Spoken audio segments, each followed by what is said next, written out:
Verano de 1943. Sobre la interminable estepa rusa, el cielo se tiñe de negro y la tierra tiembla bajo el rugido de miles de motores. Se desata la batalla de Kursk, el choque de tanques más colosal en la historia de la humanidad. En este escenario apocalíptico, la Alemania nazi arriesga su última oportunidad de victoria lanzando sus temibles monstruos de acero contra una fortaleza soviética subterránea, diseñada con un solo propósito: triturar el orgullo de las divisiones Panzer. El destino de la Segunda Guerra Mundial se decide aquí, a quemarropa, en un infierno de metal retorcido, fuego y sangre donde el Reich alemán comenzará su caída irreversible hacia la ruina total.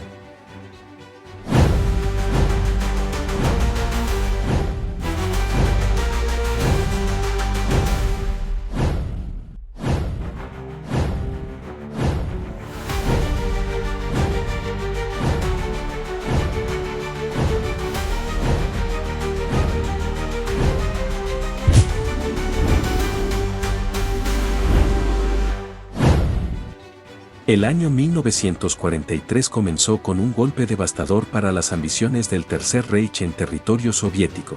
La capitulación del Sexto Ejército Alemán en Stalingrado había cambiado de forma drástica el rumbo de la guerra en el este, destrozando el mito de la invencibilidad de la Wehrmacht. A medida que el invierno cedía su lugar a la primavera, las líneas de combate se estabilizaron, dejando una enorme deformación en el mapa técnico militar. Esta deformación era un saliente en la línea del frente que se adentraba profundamente en las posiciones controladas por el ejército alemán.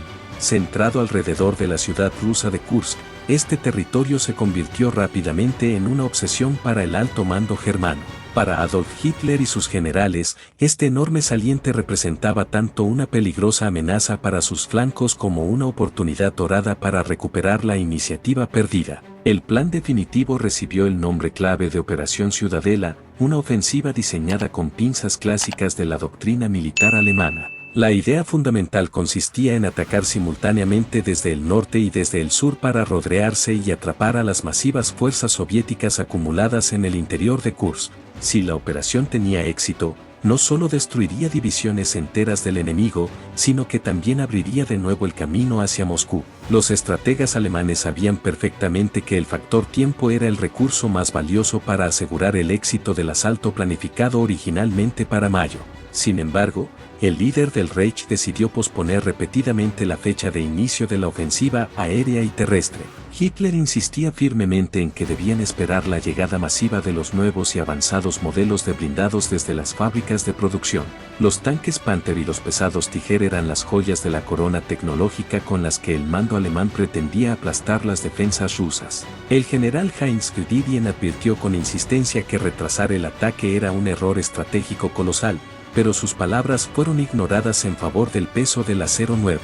Cada semana de retraso permitía a la maquinaria industrial alemana sumar blindados, pero también otorgaba un tiempo precioso a sus oponentes. Mientras los trenes alemanes transportaban los relucientes blindados hacia las zonas de concentración, el verano comenzó a calentar las estepas rusas. La pausa táctica forzada terminó beneficiando mucho más al defensor que al atacante, transformando el factor sorpresa en un secreto a voces. La impaciencia crecía en las filas de los oficiales alemanes, quienes presentían que la ventaja inicial se estaba desvaneciendo rápidamente. El alto mando soviético, conocido históricamente como la Stavka, no ignoraba en absoluto los movimientos que el enemigo realizaba al otro lado del frente.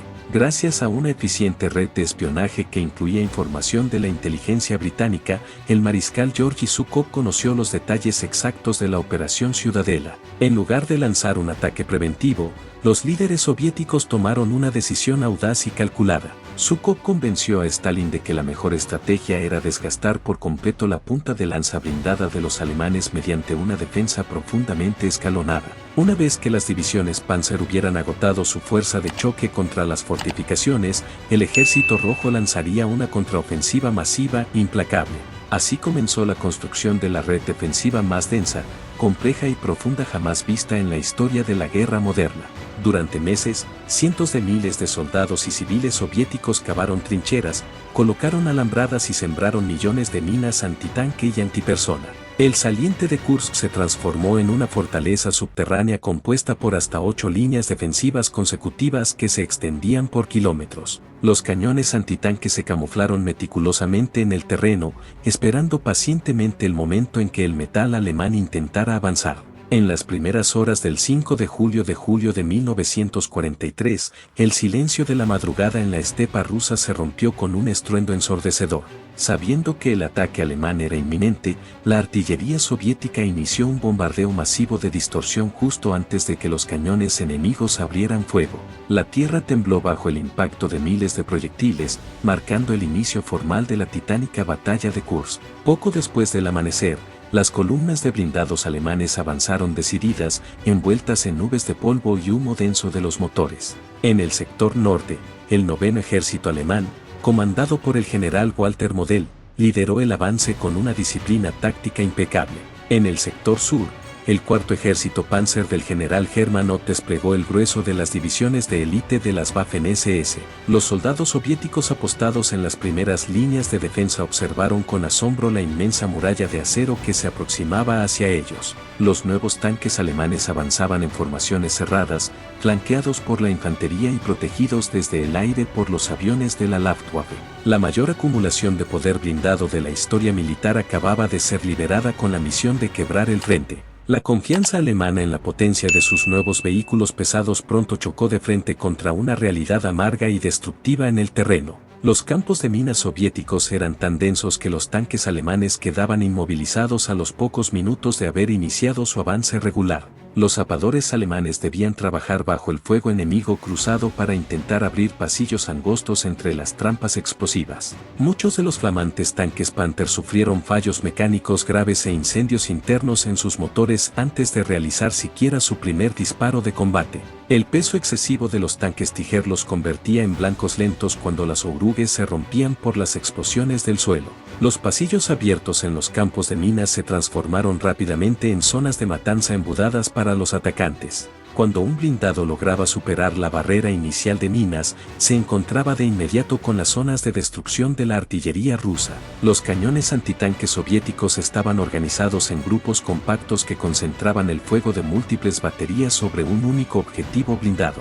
El avance alemán, planificado como un golpe rápido y quirúrgico, comenzó a convertirse en una dolorosa y lenta guerra de desgaste. En el ala norte del saliente, los esfuerzos del general Walter Model tropezaron casi de inmediato con una resistencia defensiva feroz y obstinada. Las fuerzas soviéticas del frente central, lideradas hábilmente por el general Konstantin Rekazovsky, defendieron cada colina y cada trinchera con determinación absoluta. La infantería soviética permanecía oculta en sus refugios, permitiendo que los tanques pasaran de largo para luego atacar a la infantería rezagada. Los cazatanques alemanes pesados Ferdinand, desprovistos de ametralladoras secundarias, sufrieron bajas significativas a manos de valientes soldados de infantería armados con granadas magnéticas. Tras varios días de combates brutales y sangrientos, el avance alemán en el sector septentrional se estancó por completo tras avanzar apenas unos kilómetros. Model comprendió con amargura que sus fuerzas no lograrían romper el denso dispositivo defensivo soviético de ese lado.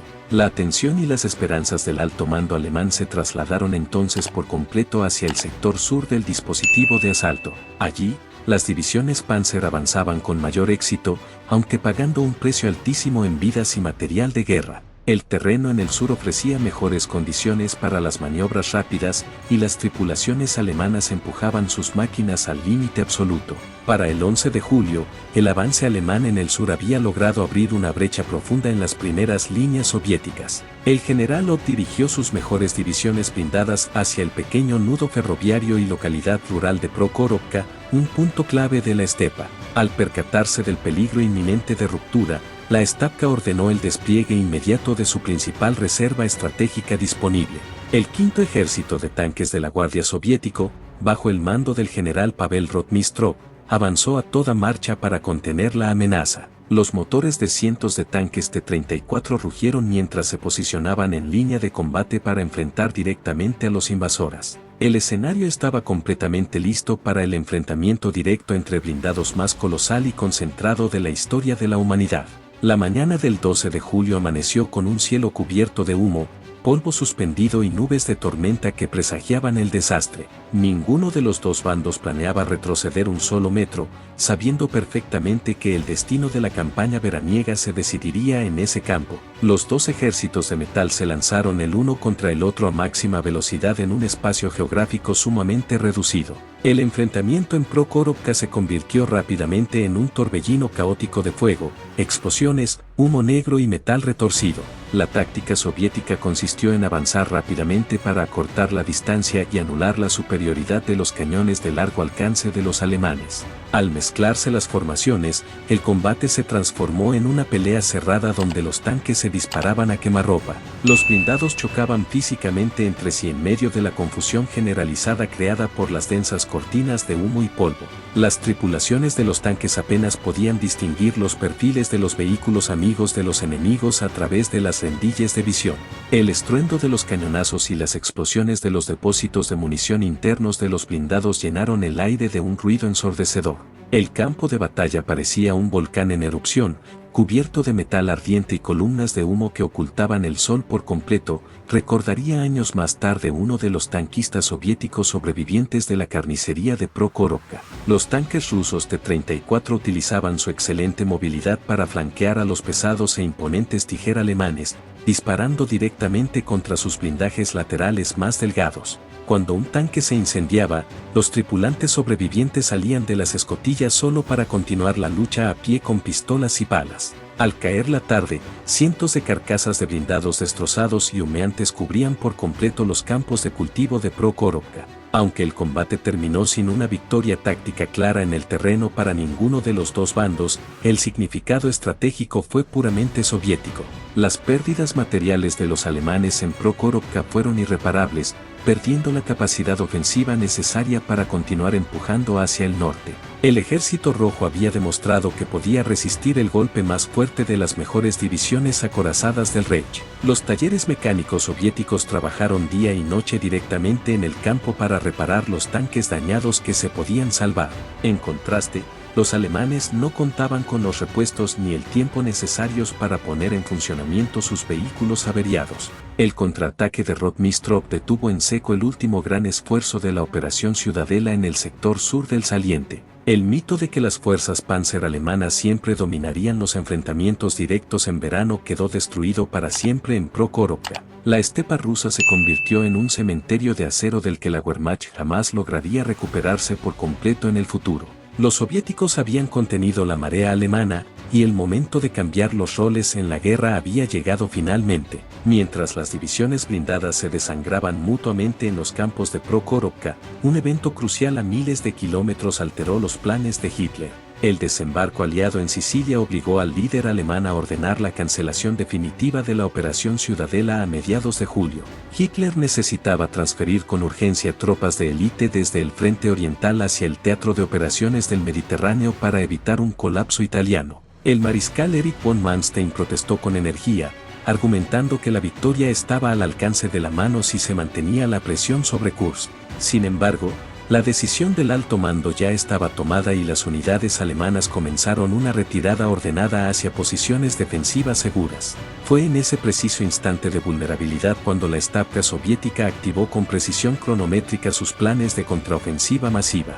Dos grandes operaciones de contraataque, preparadas en secreto absoluto durante meses, se pusieron en marcha de manera simultánea en ambos extremos del saliente. Al norte, la operación Kutuzov apuntó directamente contra las posiciones alemanas en la región de Oriol, amenazando la retaguardia de Model. Al sur, la operación Rumiantsev se diseñó para liberar las importantes ciudades de Belgorod y Kharkov del control invasor. La contraofensiva soviética no se pareció en nada a los ataques desorganizados de los primeros años de la invasión alemana a la Unión Soviética. El Ejército Rojo demostró una asombrosa madurez táctica, coordinando de forma impecable la artillería pesada, la aviación de apoyo y las masas de blindados. Los ataques artilleros de apertura fueron tan devastadores que borraron del mapa posiciones defensivas enteras de los alemanes en minutos. Las divisiones alemanas, agotadas por las semanas previas de ofensiva constante en Kursk, se vieron obligadas a combatir en retirada permanente.